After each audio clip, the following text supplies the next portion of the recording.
Alright, so we are back with the report. We got some interesting topics today.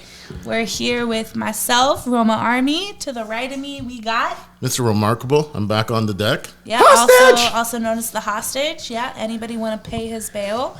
Let us know. It's Super chats, please. $1 million. We shall only set him free when we have $1 million in our account. To the farthest right of me, we have... You know, it's your boy, Mr. LIP. No, live nobody, in public. Nobody knows. That's why you have to keep announcing yourself. You know what I'm saying? Yeah. I mean, it's been a minute. It's been a hot minute. I've been dealing with some stuff, but now I'm back like I never left. Yeah, we're back. And then to the left of me, we got... Mr. Jones, blessed and highly favored, and you know you love me. So, our first topic today is... we're talking about body types and whether or not, whether or not the body expectations, the beauty standards have changed. So the gentlemen on this panel here think that the BBLs and the fake tits are out. The natural titties and the natural asses are in. I'm in agreement. I think that most men are fantasizing what women look like in cardigans because so many of us are just naked on Instagram. So we want to know your guys' opinion, but we're also going to jump into this topic a little bit. So I love how you draw boobies on the whiteboard. I am drawing boobies on the whiteboard. Boobies today. I am. Yes, exactly. We're drawing. It is titties. Yeah. I think we should let the single. I'm not single, so I'd let y'all go first on this one. Okay. Yeah. No. We've been lying to you. So when we're you're natural, we want artificial, and then when you go and do that, we want you to go natural again. So yeah, we're just completely messing with you. But yeah, I'm joking. Yeah. Roast. At the end of the day, it's just like Roma said. It's sometimes it's the fantasy and getting that aspect, but in most cases, when it comes to the seriousness of are we gonna wed that? Are we gonna deal with that? No one's about that, right? So you're telling me you're okay about artificial. So as soon as she comes off the plane from Dominican Republic, you're like, I want that? No. Okay, that's what I'm saying. Never. Bro, no, you're shaking your head no. No, I've never subscribed to the idea that these fake women. I've seen fake titties. I've been to strip clubs. Yeah. I've had fake titties to sit on my lap. I've had fake asses sit on my lap. And it was not enjoyable. Mm-hmm. When I grab your titty, I want to feel a handful. I want to be able to. It should be squishy. Why is the shit hard as a rock? Yeah, what if fake titties feel like? What's it feel terrible, rubber balls. Terrible. I remember rubber balls. What's the young comedian that's making a big storm right now? Matt Rife? Yeah. Did you see Matt Rife? Did you see the special where that older lady has the squeaky toy in her titties? Yes, that is my favorite episode of all time. Oh man, Matt Rife. Yo, shout out to Matt Rife. For real. Shout out Matt Rife. Yeah, man. He's killing stuff right now. I'm gonna say it as white as I can. He's amazeballs. That white boy is amazeballs. Just fucking amazing. So for me, the way I look at it is I've heard this comment made from other podcasts, and I think I'm going to echo it because it just seems to fit this sentiment. Y'all, the women that are getting BBLs and the women that are getting the fake stuff is not doing it for the men that are around them. They're doing it to compete with other women. Just like how men buy sports cars, not necessarily to impress women, because realistically, the average woman doesn't care how much horsepower your car has. Mm-mm. It's the whatever she feels gives you the most confidence to approach her. So I think it's both sides. I think we're using makeup on both ends. Sure. Women are using the fake tits and the BBL to try and attract a man that they think they're trying to attract, but they're really rejecting the men that are high quality. Right, because over and over again, we've heard, we know that men prefer us with hair up, no makeup, and sweatpants. It's really about competing with other women, for sure, and we've said that over and over. In fact, most women, we dress for ourselves. In fact, I think you'll probably agree with this most. You probably gain more attention when you're out there just doing your normal thing than when you're mostly dressed up. I think the reason why we're having. From women though, but from women. Yeah, women but that's my point. That's my point. If when you're walking around normally in your skin and you're not putting on what I call the character. like Right. your best character to walk out and Right. impress a person in Yeah, the day. it's non-noticeable. It's never that private. character is not the one that's noticed. It's when Right. you're by yourself in your regular gym shorts, your little bunny slippers, you're walking around, and people can see through all of that to see the beauty Right. in yourself. Is Right. when people pay the most attention, or at least For that's sure. what I've noticed in public areas. Yeah, for I sure. think the reason why attention is being grabbed is because of obtainability, right? Like when you're working with somebody who's natural, it's kind of like saying, I'm not committing myself to that subsect or that group and saying I'm trying to attract that certain man. And I think one of the things that unfortunately a lot of ladies are missing is that in doing so, you're falling into like a caricature. You're Exactly. falling into a state of mind. performance. And like, I get why they fall victim to it because what's associated with it, right? If you attract a high enough value man, you're going to be able to have access and resource to all those things. And like mentioned on many podcasts, often saying that when it comes to the conditioning, they're going for the survival mechanism, knowing that they'll be in a position to be taken care of and have the resources that they have. And we all know the biggest tool to sustainability is money. Right, Facts, so they make that correlation. Say, Yes. yeah, most money, the most security, the most logic. The better I look, the better I have the chance to secure my future. Well, Yeah. again, and then when you go into numbers, it's been proven all the time. It's just like, high value men, the 666 and all that sort of stuff. And then when they sit there and they say, you're going after like 0.001%, like, do you not realize the odds and all that sort of stuff? It's just one of those things where it's like, everyone's going towards that point. And it makes everything problematic because there's men that exist that perpetuate that idealism, Yes. the sports cars, and then the women are attracted to that, so they go, and then there's the men who are trying to chase that, so they try creating that thing, and then toxicity comes on multiple levels because the men's at the top are sitting here and saying, out of nowhere, there's more and more of you guys, so now we're sitting here having a choice, and they become a little bit... It's more competitive. And the entitlement grows because then you're like, I can pick, and if I can't pick, then maybe I'll find the one that's organic and drop a little money on that and make her the artificial, and I can create them. And then the women's are sitting there and working with the entitlement and saying, you know what, I'm going after that, so you guys cannot apply. And then the younger guys who are trying to sit there and reach that level, when they're like, yo, I'm trying to do as best as I can, and they're being rejected, that's where the animosity comes and they're becoming more toxic. So it's it keeps going on. Can I draw a similarity here? What? I think that we're enter a situation where what I like to call the club is closed. We're at a situation where, okay, men are the bouncers to this imaginary club Right. that doesn't really exist, and we have a set of standards to walk inside of this club. The joke thing is there are a bunch of people dressed up outside the club in their best gear, their best garb, their best everything else, and they don't fit the standard. But yet they don't realize that that's not the standard that they're dressed. So they tell their other friends, I was just dress gonna up say the sluttier, standard is like dress up be, harder, be dress kind, up, yeah. be thoughtful. Like, but that's what I'm men, saying. Like just be nice. they're adding more. They're telling their friends to dress up more and more and more, or Right, even make worse, your like tits myself. bigger, Yeah, make your make lips myself bigger, look make worse your than I hair am, longer. so you can get in and then bring me.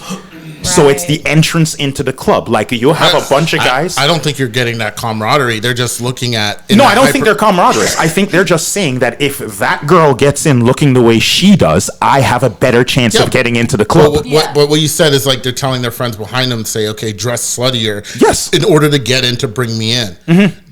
Why would they do that? But they're not trying to get. It's the fact that they're using their other friend. They're not saying to them that you're bringing me along. They're not telling them that. They're Right. hoping that if she dresses slut, they're gonna bring me by verbatim because I'm around them. Yeah. No, I see what you're I am saying. next to you, so I'm automatically coming in gonna with have you. More access Yes. because you are what. This is the club. This is what I Perceive call the people- closed club phenomenon. But I feel like, I think we have it like makes really. sense. Yeah. I think we have it all wrong because if you look at like the body type being like, fake ass and big tits and in the club and being drunk and having your makeup done and like those, at least in my my perception as a woman is that like those are not the women being taken super serious. No, they're not. They're So here for a good time. You're trying to attain you're not something wifey that's that. like not. No, like you're not.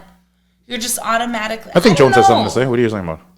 Most men with money that I know do not marry those type of women. They have fun with them. Yeah. They But enjoy they're them. married. they're Now, weekends, why- they're not why is wifey. that? I've Now, had why a is couple that? men, because I've asked this question to men of means, and one of them answered me quite bluntly and said, a woman that pays for that type of surgery without actually putting in the work to accomplish that body on her own and would rather do that is not the type of person who has the work ethic I can be around. Like that mentality, like instead of working and accomplishing and achieving are you going to try to get the next best shiny thing? And building character as you're getting it so you could earn your accomplishments.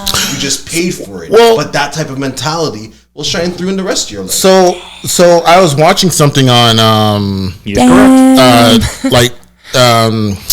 one of those shows. I was gonna say mediocre reviews, and it's probably our TDR. And they were watching a court case in regards to this one dude. He makes like almost six figures, like $190,000 a year.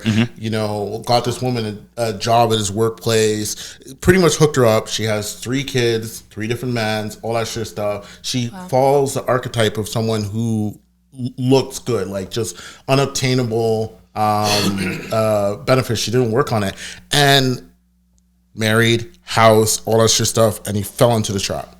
So it's one of those things where it's just like, in some cases, they're not even, they are perpetuating the perception that men are trying to stay away from, saying, are you really in it? Because again, if you're willing to just pay your way to play, right, and reach that level, you don't know what it's like to work. So you're not putting into context how much he invested and all the things that need to get done in order to get to it. And like everybody wants Ruggs to look saying, like the Kardashians. Right. No one wants to realize that all the Kardashians except for Kourtney are single. And Kourtney is like, she's the oldest and the one that has the least amount of surgery. And the most amount of kids. Homebody, the most amount of kids, the most amount of, All right, there's some there. Can I just add something to this, though? But this is plain devil's advocate. From what I've noticed, because I have a few female friends who are the BBL getters / like do what they need to do. And in their defense, what they've said to me is the men that they're trying to attract and the people that they want were never available to them until they got that body in the first place. Like the women they were at the beginning. That's because they're not patient. No, understandable. I'm just saying, but it comes to the mindset of like, there's a bunch of women out there right now who are getting the bag for being who they are. And that's all they care about. They don't care about the marriage. They don't care about the long-term value of a home. They don't care about families. They don't care about having kids. I don't know. Their entire philosophy is, I was never going to be a family homebody anyway. So let me make as much money. Let me have this body and make me as profitable as possible. So when I am 50 or 60 or 70 years old and I'm alone, I am living comfortably. See, I'm not with the rest of you. You're putting yourself at risk because there's no, man. Like, don't you think those women don't? I have a question for those women. I have a question. No, I can't answer, but I'm just saying. I'm speaking to the psychology behind it. Inside of you, what is broken inside of you? What is wrong with you? Like, where did that piece of your soul go? At what age did your father touch you inappropriately? That's what I want to know. Damn. This is the question. Because from what you said, they said they couldn't attain these guys until they had this body. How does it feel that they still don't give a fuck about you? All they want is your pum-pum. Before, they didn't want your pum-pum or your brain. Now they only want your pum-pum. They don't want your brain. They still don't want your brain. They don't want to get to know you. They don't care who you are. They don't give a fuck about your thought process, who your mother is, what the name of your kids is, how old your son's turning to. They don't give a shit. Bro, I think they just fall victim on that. They don't care. How do you feel that they still don't care? Jones, I think you've just made yourself a piece of meat. I can throw something towards that. I think it's on both sides of the scale. I think they don't care either. What? I think let me finish. I would agree. I think they don't care either because they don't care? No. I think the women of those who are in those specific situations don't care either because their entire entity was about how much they could earn. So their entire phenomenon and their thought process to you, bro, is I am 65 years old. All of you are struggling because you got a marriage, you got this, and you're still struggling. I got the bag. I'm world tripping. I'm all over the place. I've had so much fun that when I'm 60 years old, all I'm going to have is memories anyway. Right. And you know who's going to be waiting for you at the gates at the end of the world? Who? Satan. You know what I'm saying? Not St. Peter. But what I'm saying to you is I don't think they cared. There are people who don't care a flying crap about any of that. It's sad to say. I'm not saying that it's right or it's wrong. But it's the fact that they are. That's what I'm saying. We know those people. Jones, me and you grew up there. I know women that threw their entire relationship away. Yep. They had kids and threw their entire relationship in the garbage because of how selfish they were. Yep. We see it all the time. So that's what I'm saying. It's not that hard. So it kind of goes back to that whole hyper survival mentality, right? And again, like it was even brought up in the other podcast when the women and men were split up, and their ability to sit here and say, I'm going to understand the situation, come to terms with what I need to do, and make the best out of the situation, and put in the work that's necessary in order to guarantee my survival. So when we're looking at a hyper-capitalistic market where like money is the thing, objectivity is the thing, they're just sitting there and trying to get it as quickly as possible. And then when you factor in there's more women who are achieving different things at different avenues, right? There's the educated ones, there's the capable ones. There's a new spectrum where they have to compete. And the ones that are just looking at their beauty standards, they're looking at the fact that there's more accessibility. You're not limited to a region or a specific area. The internet has made the thing global, bro. They can get what they want at any time. Society and relationships has turned to be more like materialistic rather than emotional. It's like a commodity, I feel like. And it's more about like how much I can gain and what I can profit rather than like, am I with this person for the rest of my life? Yep. Yeah. I mean, and plus the difference, we've lost that importance. Yeah, and the difference between men and women is just like we know our limit, we know what we can do, right? Like if we're working, it's to a certain extent. No, but I'm going to ask a question though. When you let you finish your point. No, that's your question. Are there any real conditions that are different between modern men and women anymore? Because the lines are so blurred that men are acting like the women and women are acting like the men. I don't think there is a line that is the same. Where do you see that though? Took it off, but where do you see men acting like women? Plenty. Where though? Give me an example. All right, let's take the entire. No, I wasn't going to use the software era, but I was going to use men who think that they're in a situation to not provide and protect. They want a relationship. They want all the avenues that come with a relationship, but they don't want to do anything that comes with it. Let me cook there are a couple people who are like. I'm just saying that line is being blurred daily. Let me tell you something personally. From getting out of a relationship recently, and bro, I don't blame these men. Listen, I am not defending no woman for nothing ever again, normalize not taking women seriously until they're your wives. If a man comes, your girl's a hoe, and blah, blah, blah, and someone wants to fight about bitch, peck her, she's yours. Because guess what? I'm not fighting for no more, bro. I don't blame these guys. These girls aren't worth fighting for, bro. They're not worth defending. Why am I going to put my neck on a line when you're not mine? You're just my turn. Yeah, because it takes like a special man. When you're not man, you're just my turn. Yo, that one is a bar, son. Sorry, I'm not putting my life on the line. That one is a bar. Someone that's not mine. It's just my turn. So you know what? I don't blame these guys. Men are turning into women. You know why? Because women are whatless, unloyal, and they don't know their place. Yeah, there's a lot of I say that it takes like a good man to bring out like even the most masculine woman's femininity, but I also think it's like vice versa. I think it takes like a very feminine woman to bring out like the masculinity, the nurture, the provider in men, and I think that automatically happens when two people are just like meant to be together. Yeah, like when they're in sync, like I think. But I think Ro had a counterpoint to what Jones was saying. So I want to hear what his I forgot what I was going to say because everybody just kept ping-ponging back and forth, so that's fine. Sorry. But I mean, all right, we'll come back to it if we can remember it. But I mean, it's a situation where like the only reason why I said like I think between both sides are teetering back and forth is because of all of basically the modern core value systems we've seen being represented. You see people of today asking a question of what each person brings to a table when they don't even understand the foundation of what a relationship is. That part. We've gotten to a point where we are no longer interested to actually be in relationships with people. We are now just gravitating to what the other person provides, what the other person aids in my life, and that's it. It's for men, exactly. For men, you have sex, you have cooking, you have cleaning, you have the ability to bear children. For women, it's the ability to protect, provide, and keep me interested. Right. Are those things being met on both sides of the equation? And I can't say that in a modern time, both entities are wrong for feeling the way they do about each other. I personally feel like, as somebody that's very old school, as somebody who is like a fanatic of like the culture in the 1940s and 50s and 60s, although they weren't the best times, I think that when it comes to dating, marriage, relationships, I really look up to that time, because I think that commitment meant a lot more personally.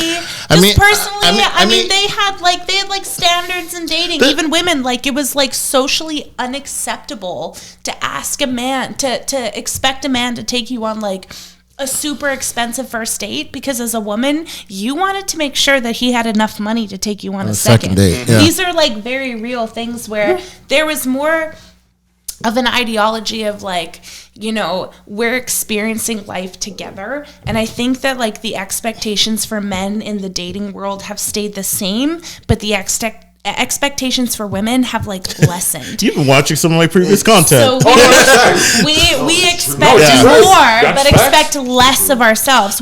We don't want to be like, you need to provide the maid and the cook. Back then, women were virgins.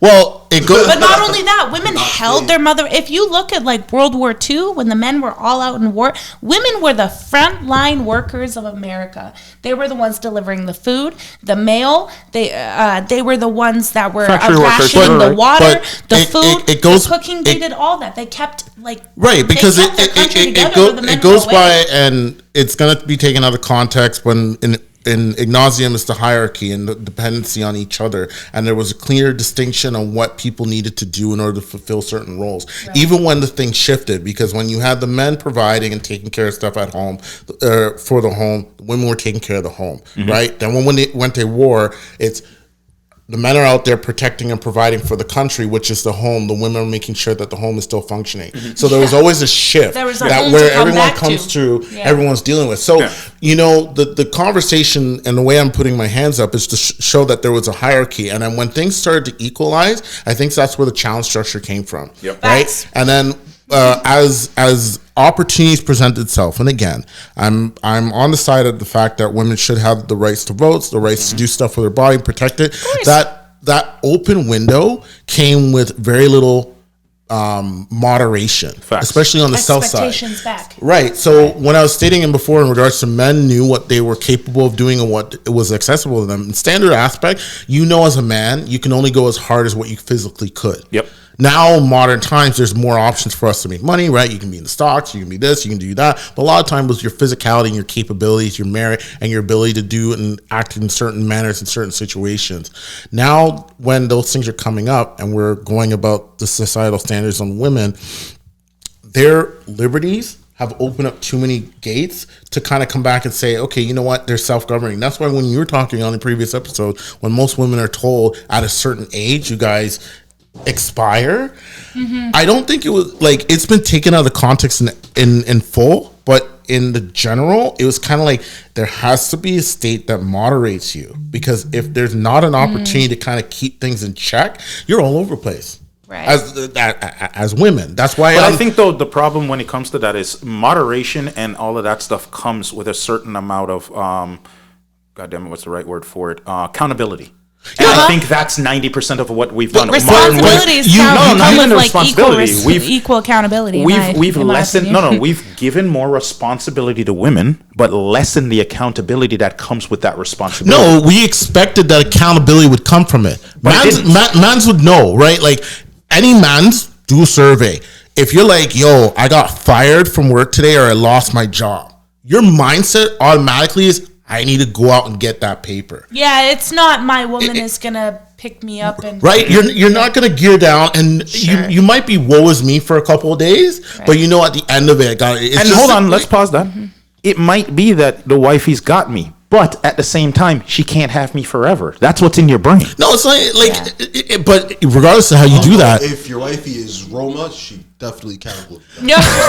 But even in the other show, when we were sitting here and saying that, like, if we had an opportunity, just because she can doesn't mean you don't want her. Doesn't mean you want her to. Right, and most men's, even if you're like, yo, my girl makes money, you're not gonna automatically be like, yo, no, I'm gonna kick back. My man knows, like, unequivocally, I make more money than him, but under no circumstances does he let me feel that or see that. Right. That man, like, buys me shit all the time, pays for like sometimes if it's like an expensive thing that we both use, we go 50-50. He never lets me see that like that what's that word? Discrepancy. Yeah. Whatever, he never lets me see it. Right. And I would never force that on him. So going back Like, on that, when it comes to direction, accountability, and stuff like that, men are self-governed, and then worst case scenario, we'll check each other. Right? There's no man's in this room. If you're sitting here and saying, "Yeah, yo, I heard you lost your job a little while ago," we wouldn't be like, "Yo, so what are you doing about that, fams?" Yeah. Right? Like, or here, I have something for you. Exactly. It's just like, yo, I can show you something about when you put in work. On the flip side, it's just like there's a lot of times where the ladies will not go through those exercises of saying either they're going to govern themselves or they're going to check each other. It's just like, yeah, you're the queen, you're this, you're that, you got this, blah, blah, blah. So when you put those all across the board, it's really hard to sit here and say, okay, what is keeping you within a certain spectrum, a certain degree of humility and humbleness to kind of say, okay, work within your means. Yeah, but I think that's the problem that we have defining, is that we've created a scenario in society, and I think Jones alluded to this earlier, where we're still living like this is the 1960s, for men at least. We're creating a narrative for the older. Yes, we've progressed to the point where we're expecting men to live like this is the 1960s, and modern women is allowed to progress. We're pretending like we don't have equal responsibilities and equal opportunities. We've created this unbalance of accountability on both sides, where we're saying to one side, I am unaccountable. That's fine. Everything. Yeah, I am I don't have the ability for you to be accountable for an action, whereas I am going to be accountable for said action. Yeah. And that's it. Well, because we've been maintaining that kind of accountability throughout the whole thing. So it's just like, all right, cool. You want to be at this table. Here's some of the expectations and whatnot to sit at this table. And it's just like, no, I just want to sit at the table. It's pretty here. I like it. The lights make me look good. It's just like, okay, cool.